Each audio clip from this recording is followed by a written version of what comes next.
Bess Marlowe said 3 words she had never said before. Invoke Grandma's rule.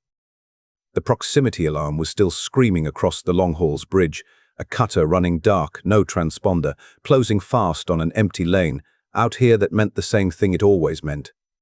66 years old, master and matriarch, Bess had outlasted 2 husbands and 1 empire, and she did not raise her voice. Marlowe & Kin Interstellar Shipping was, despite the grandeur of the name, 1 ship, 1 family, and 109 years of stubbornness. The frontier knew all 3 by heart. The Longhaul was a mid-bulk freighter of the old Pelican pattern, teal and brass, kept alive 2 generations past her design life by the 11 Marlowes aboard, 4 generations of them, from Bess down to the 14-year-old twins pulling watch on the cargo deck. Her engineer, Vess, the brother's widow, could diagnose any drive in space by pressing her palm to the deck above it. Right now, Vess had her palms on a different part of the ship entirely. Because the Pelican pattern was double-hulled, and Bess's grandmother, the first Bess, who had run contested cargo through genuinely lawless space and modified the ship accordingly, had turned those interstitial spaces into a second secret vessel.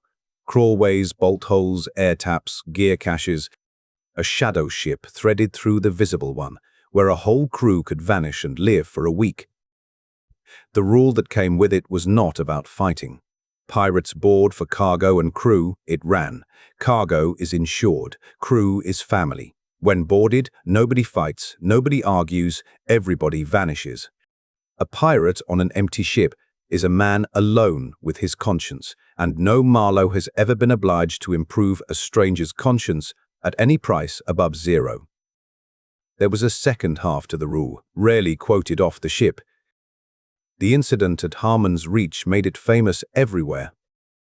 The Red Wake had been working the Harmon's Reach lanes for 2 years, and her reputation was, by pirate standards, gentlemanly.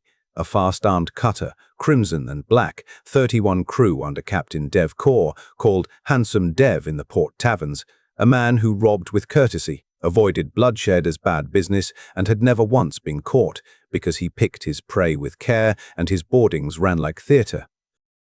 He picked the long haul off the Harmon's Reach beacon on a quiet 3rd watch, an old family freighter, alone, slow, manifest promising machine parts and dry goods, crew list showing 11 souls of 1 surname, which in Corr's professional experience meant compliance, sentiment, and no security worth the word. The intercept was textbook. The Red Wake ran the freighter down over 6 hours, put a shot across her lane, and transmitted the standard invitation: cut thrust, open your tube, assemble your crew in the hold, and nobody's grandchildren attend any funerals. The Longhaul's reply came back in a grandmother's unhurried voice, and Corr's own log, which survived to be quoted at every telling, records it verbatim, along with his private note. Reply: understood, Red Wake. Cutting thrust. Tubes open when you're ready. Mind the step at frame 40, it's caught 3 generations of us. Note: compliant, elderly, charming. The easy kind. Send both parties across. Keep watch of 2 aboard. Supper after. 29 pirates crossed the docking tube in the first and second parties. Weapons slung, sacks folded, professional and almost cheerful, into a freighter whose airlock stood open, whose passageways glowed warm lantern amber, and whose crew of 11 had, in the 6 hours of the chase, per a drill the family ran quarterly and the twins could do asleep, ceased to exist.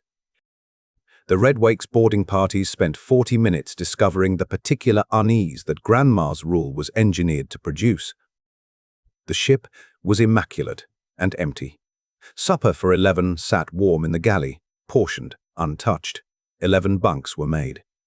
The manifest lay open on the master's desk beside a pot of tea at drinking temperature and a note in a copperplate hand, cargoes in holds 2 and 4, papers in order. Please don't track mud. The holds held exactly what the manifest promised. The crew held nothing, because the crew was not there, not in the holds, the cabins, the engine flat, the lockers, or the bilges, 11 human beings subtracted from a sealed hull between one sensor sweep and the next. Pirates are sailors, and sailors are superstitious, and the long haul, her lanterns warm and her tea steaming and her company vanished like breath off glass, began to work on the boarding parties exactly as 3 generations of refinement intended. Search pairs started keeping in sight of each other. Voices dropped. A veteran of 11 years' piracy would later testify at the magistrate's hearing to the precise moment his nerve went, finding the ship's cat asleep on a warm reactor housing entirely unbothered, which meant the crew's vanishing was routine, which meant it was practiced, which meant, he testified, whatever was happening to us had happened to other people before, and I did not wish to learn what came next. Captain Corr, made of sterner arithmetic, kept his parties methodical and transmitted his growing inventory to the Red Wake, ship secure, cargo confirmed, crew unlocated, continuing search. He received no acknowledgement, because by then the Red Wake had a new crew.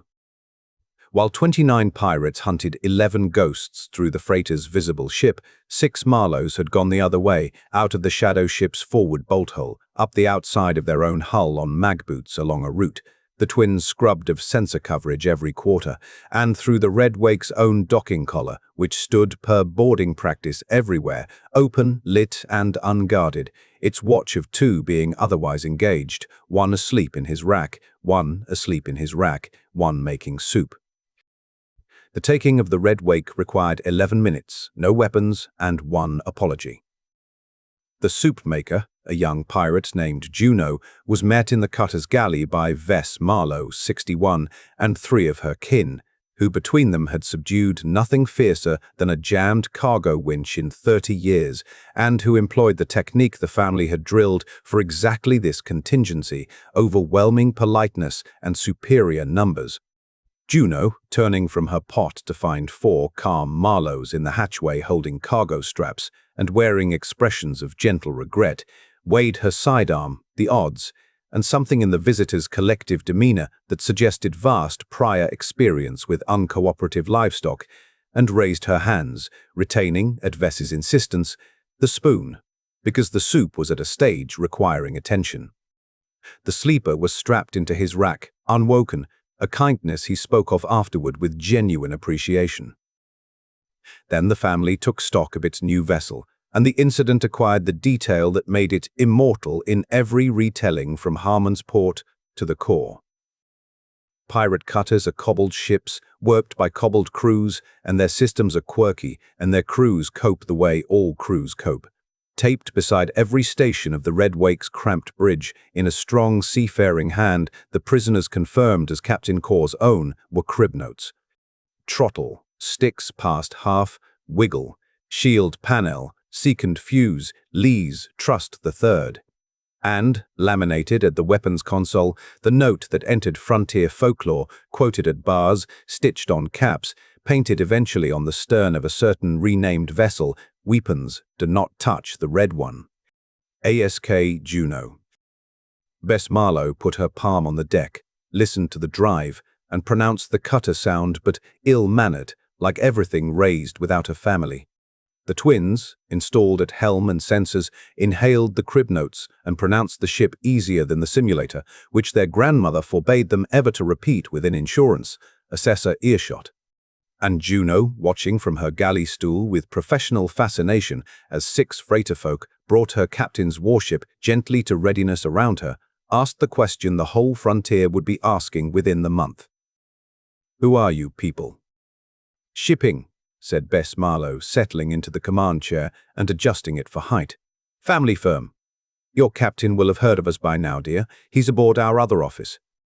Captain Dev Corr learned of the situation by hail at the moment his search parties completed their 3rd Fruitless sweep, and the transmission he received aboard the captured freighter from his own bridge in the same unhurried grandmother's voice is preserved in the magistrate's record and in the repertoire of every folk singer on the frontier circuit.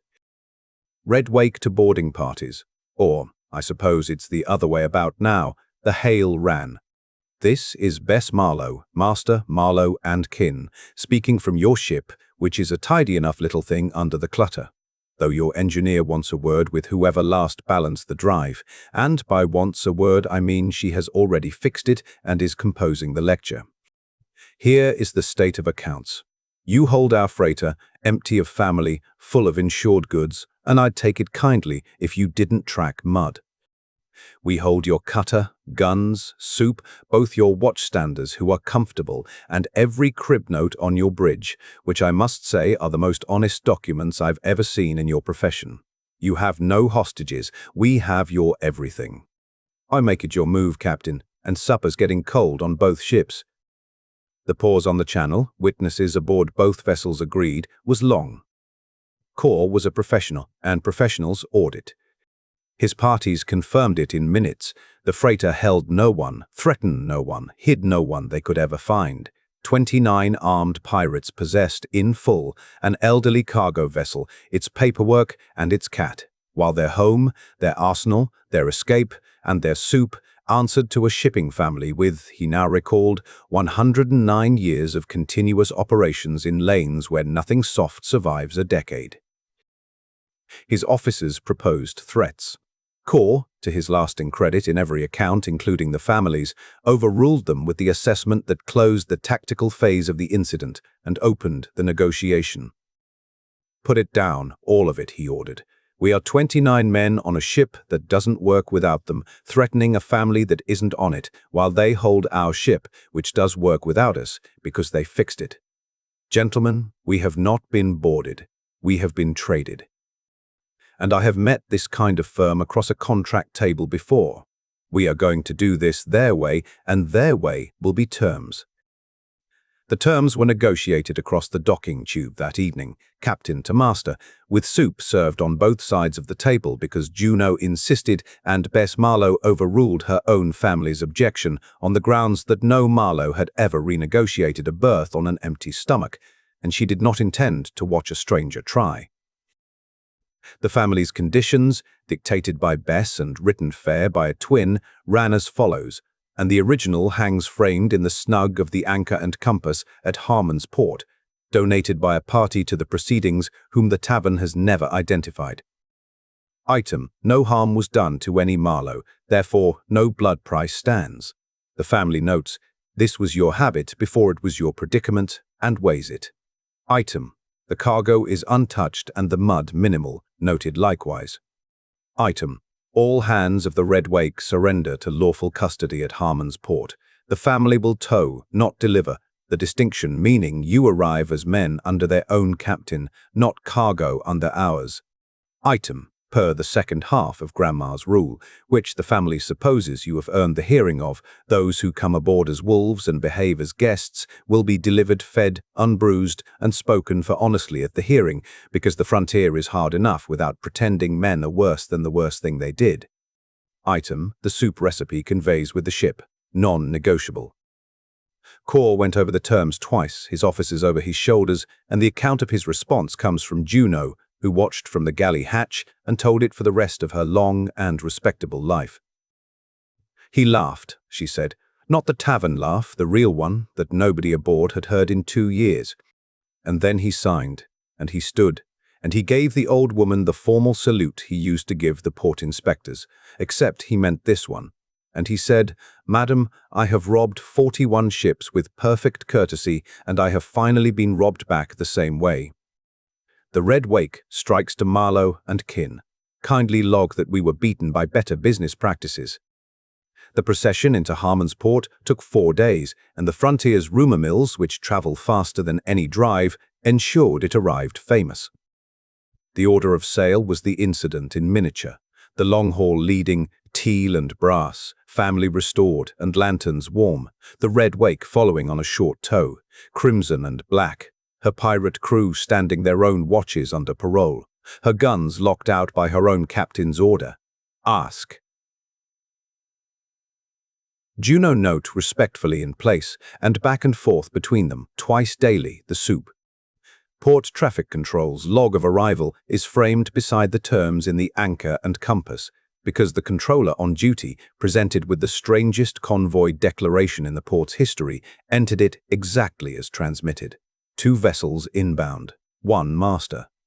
Cargo, machine parts, dry goods, 1 repentant pirate company, all papers in order, requesting 2 berths, adjacent and the magistrate at her convenience. The port turned out for it.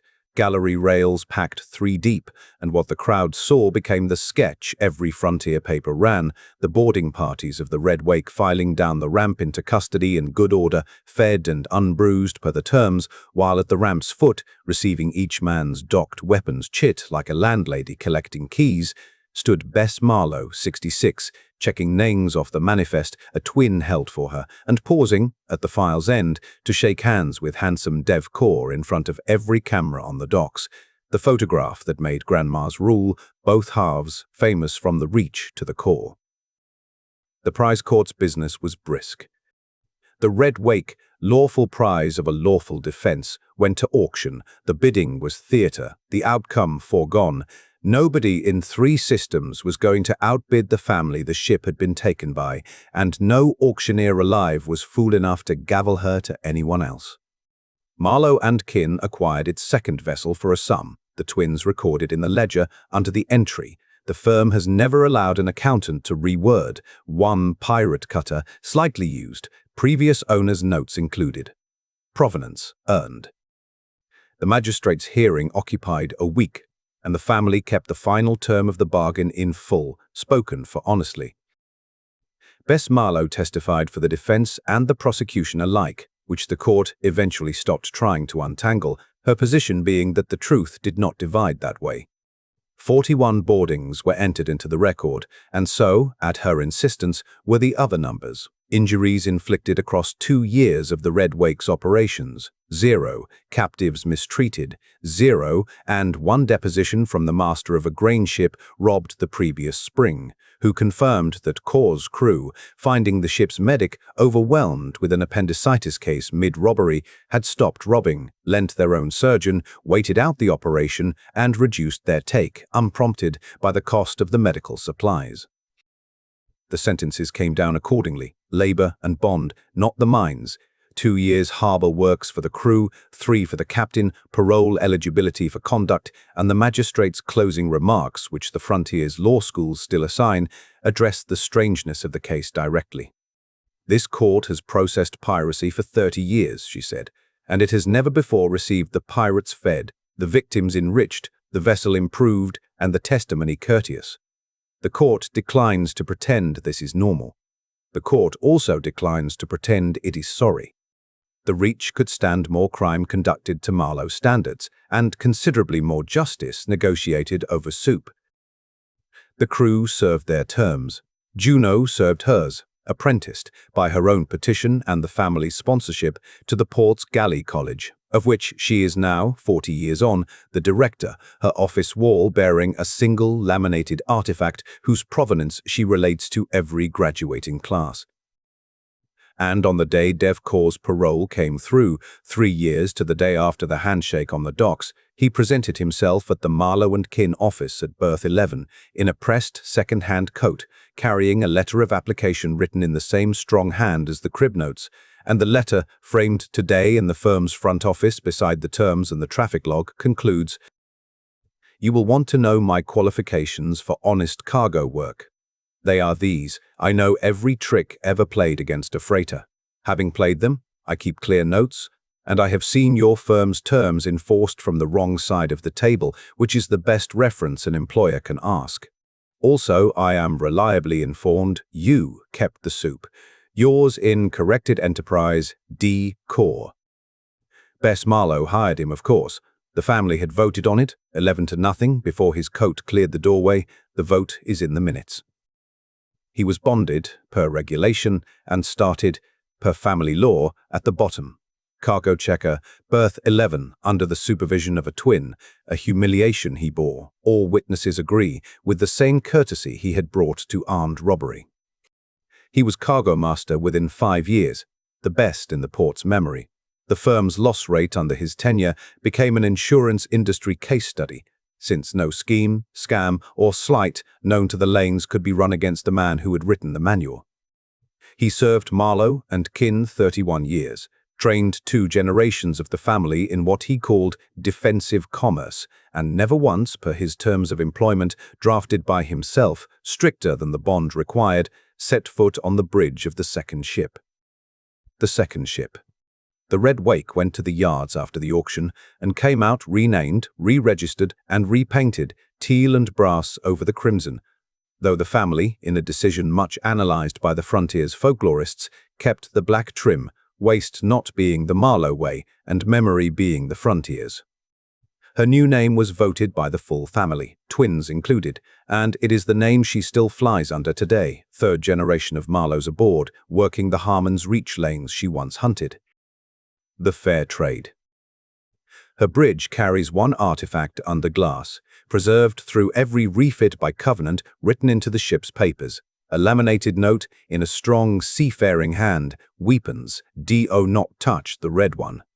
Ask Juno, and beneath it, added in copper plate at the rechristening and signed BM, the family's amendment, which is also, the folklorists agree, the whole moral of the incident. We asked Juno. She's doing wonderfully. So is the ship. So, for that matter, is he. People are like drives deers, mostly sound, mostly ill-mannered from being raised without a family. Mind, Grandma's rule, both halves. Both halves is the trick of it.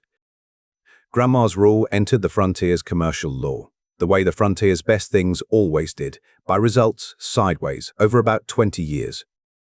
The insurance combines studied the incident first, because money studies everything, and their underwriters produced the finding that changed shipbuilding along the whole reach, crews that drilled vanish, and endure protocols survived piracy at rates that made armed resistance look like malpractice, and hulls with interstitial refuge spaces, Marlowe conversions the yards called them, earned premium discounts that paid for the refit in 6 years.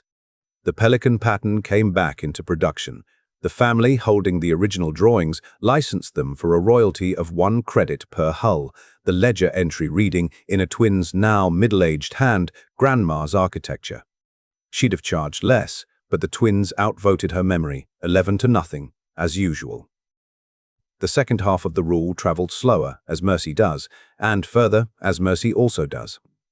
Delivered fed, unbruised, and spoken for honestly became, first, a Marlowe eccentricity, then a Harmon's port custom, then, by the magistrate's own drift, a sentencing consideration across the reach, the courts having noticed what Bess Marlowe had testified to under oath in the founding case. The frontier is hard enough without pretending men are worse than the worst thing they did.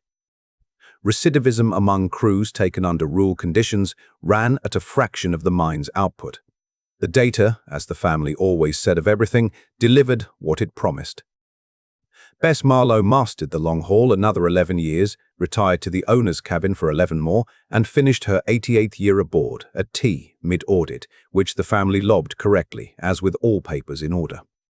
The firm she left runs 9 ships now, family crewed, teal and brass and black trim, and every new Marlowe, blood or hired, learns the fleet's history, the same way, in the galley of the Fair Trade, over soup made to a recipe that conveyed with the ship, told by whoever's turn it is, always ending at the same place, the state of accounts. And your move, Captain, and supper's getting cold on both ships.